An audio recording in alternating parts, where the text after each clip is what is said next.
I absolutely love noodles, but unfortunately I don't love noodly cars, and Andy's is one of the noodliest. Whether going over bumps, around the bends, or hitting the brakes, you can feel the entire chassis of this car just struggling to stay in one place. And also, as we've added stickier tires and stiffer suspension, that problem has become all the more apparent. Not for long though, because today we're installing some R Theory Motorsports chassis bracing to make Andy's Miata handle better than ever. So why do you want a stiffer chassis? Well, for one, it can make your handling more responsive and more predictable, but counterintuitively, it can also make your car quite a bit more comfortable. No matter how stiff your suspension is, if it isn't attached to something that is solid, how it acts is going to be highly unpredictable, and also it's going to be transferring all of the vibrations from your car moving around into your butt. On the Miata, it's very nice and stiff here, and it's very nice and stiff right here, but in this center section, there's not a whole lot that's stopping it from moving around. Most cars have this thing called a roof, and roofs are excellent at making sure that your car doesn't bend and twist around too much while going over bumps. The Miata has this thing called the power plant frame that extends from the rear diff up to the transmission and adds quite a bit of strength in bending. If you look along the frame rails though, there is nothing to stop it from twisting at all. No cross bracing, nothing. This is something that Mazda realized is a problem, and from about 2001 on, they have been installing cross braces. So how do you make your chassis stiffer? Well, if you're making a race car and money is no object, you will want to weld the seams. From the factory, all of the welds along your car are just spot welded. There's tiny little dots of weld, and then in between those spaces, it can move a little bit. By laying down a bead along all of the seams, you can significantly strengthen it, but then we'd have to remove all of this stuff off of there and spend hours and hours welding, and we don't have a welder, so we're not going to do that. So on Andy's Miata, we're going to be doing something a bit more DIY friendly at the expense of some weight. On the frame rails, we're going to be adding some bracing right here. These on their own should enhance the chassis rigidity a bit, but when they're combined with the cross braces right here, the torsional rigidity of this Miata should be fantastic. Before we install that though, what if you want even more stiffness, even less weight, and have gobs and gobs of money? Well, a carbon fiber monocoque is the absolute best way to build a chassis. This is the Alfa Romeo 4C, and by using carbon fiber, they're able to create an incredibly stiff chassis that weighs only 65 kilos. How does that translate into performance? Voiceover Alex here. I was way too stoked to just drive this car, and instead of commenting on the chassis, I just said stuff like this. Oh, that's quick! What I can say is the chassis of the 4C is incredible. It is so planted and so confidence-inspiring, and with no power steering, you can really feel how the suspension is working with the car, not against it. Also, the induction noise is just so good. It's safe to say the chassis in this is incredible. There are some problems though with the carbon fiber tub. For one, they're pretty expensive, but also the repairability is really quite bad. See, if you run this over a speed bump and hit the bottom or get in a fender bender, it can be a total write-off because the entire thing needs to get replaced. Sadly, we don't currently have the money for an autoclave, so let's slap some bracing on Andy's Miata. Step one is to give the underside of the car a nice wash, because any dirt that stays in there will be in there forever. By the way, Giraffe Tools, answer our warranty request, you dickheads. This is after less than 6 months. Come on. Now we need to remove these 10mm bolts to free up the fuel and brake lines. And now we get to remove basically the entire interior of the car. A 14 to get the seats out. Oh, that's a bunch of water up in here. That's weird. There we go. Now we get to remove the door sills. Wow, it's taking too long. You're supposed to just come right off. What are you stuck on? This is your car, Andy. You can pull on this. Here comes my favorite part of breaking tabs. Good thing for Miata, there's plenty of tutorial online. I think I know the trick. What's It that? might be double-sided tape on. Oh. I don't, yep. There we go. Just yank. Such an adorable little kick panel. Come on, get out of there. Well, didn't break a thing. I think this whole carpet can just come up now. Yeah. Oh, wow.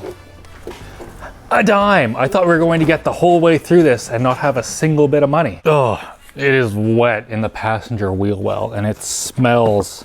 Yeah, I think we can just rip that out and. Yeah, that will be. Yeah. Ooh. To keep the carpet out of our way, we can just clamp it right here. Before we install the frame rails, we want to make sure this won't start to rust. So there's a couple small spots with bare metal. Now they're not bare metal. And then in these frame rail holes, I'm gonna just dump a bunch of fluid film and then maybe it won't rust. Well, let's just go straight on. Every other video that I've seen for this install, the frame rails have been absolutely mangled. Ours looks like the cleanest on the internet. Oh yeah, we can get that on there, no problem. Before we drill any holes, I want to get the passenger frame rail in the correct spot because we need to line up these holes right here, and then we also have to line up everything side to side so that our cross braces actually fit. I need to get these brackets off. There's underbody protection or something on here. Just kind of turned it all into one solid piece. Your fuel and brake lines are definitely not something that I want to screw up here. Okay. There we go. Yeah. Dang it. I see, this gets slightly relocated and then tapped into the frame rail. Oh, I'm pretty glad we checked that first. It looks like this one needs to go back about half an inch or so. One thing that also seems like it's gonna be a problem is this cross brace is hitting the exhaust. Yeah, let's worry about that later. I'm the jack now. Can you see if it's lined up? At long last, I get to drill a bunch of holes in Andy's car. Drop a bolt in there so that it doesn't move around while we drill the other one. Now we get to do that 22 more times, with the only difference on the passenger side being that we need to be very careful around those rails.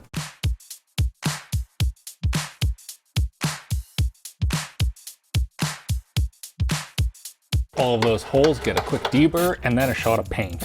For the top side, we got these backing plates. I doubt they'll do much for strength, but they hold our bolts in like that, which will make torquing them down way easier on the other side. And for now, I'm just gonna do up a couple of the bolts to keep everything in place, and then we can add the cross braces in.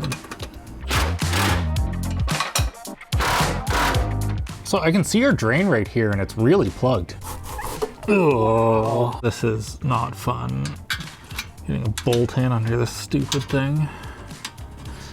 Andy, you might have to help me here. All right. BRB. Let's see if this rear cross brace goes on. There we go, one side. Andy, you're gonna need to go to the top again and push some bolts down. Also, I need some nuts. These nuts? Yeah, those nuts. Okay, now we get to do the other side. All right, now for the extra fun one. Okay, it's on those bolts. And it is completely hitting the exhaust, and it's like not even close. We should probably get an angle grinder at some point, but the die grinder will do the job just fine.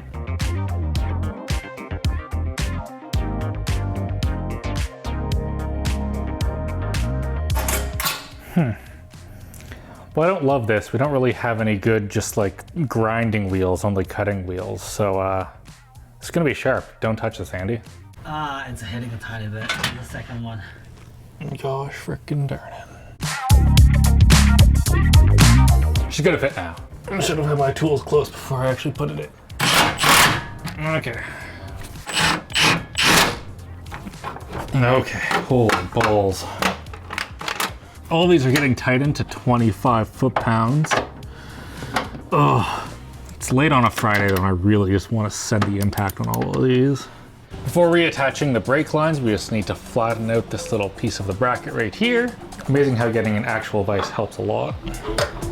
You and the buddy tells you not to worry about. Oh my god, I did it. How in the hell am I supposed to get at this bolt? This is even ratcheting. I'm getting one click. Cool. This is not going to take long at all. 2,000 years later. Yep, sticky tires, coilovers, and chassis. Oh my god, wow. This is good. It's so confidence inspiring too.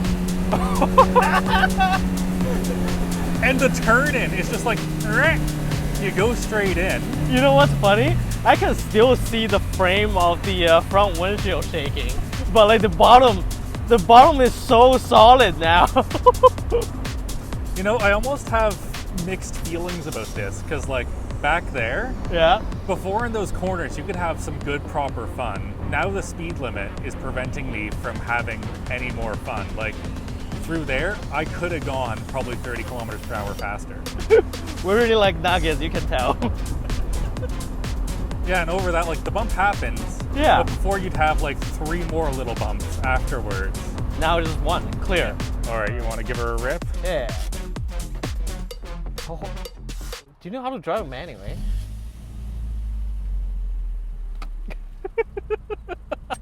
Look, sometimes. Uh, Wait. Hold on. What is that? Yeah, what's that sound? What's that knocking sound? Oh my god, is it hitting? That's probably why there's such bad NVH. Do we need to cut it more? Oh, Oh my god. I hope the carpet doesn't need to come up. Car just turned. Alright, bumpy corner. Did not even care. It feels like a brand new car. Yeah, like it's pretty close to the ND that we drove like last week. Do you think it's worth the 31 pounds, 31.8 pounds that Like it is? 100%. 31 pounds? Like this is nothing. And also where the weight is matters a lot. And the fact that this is right in the center, right on the bottom, Oh yeah. it doesn't matter too much. Corner, let's go. Oh, oh my god, it's good.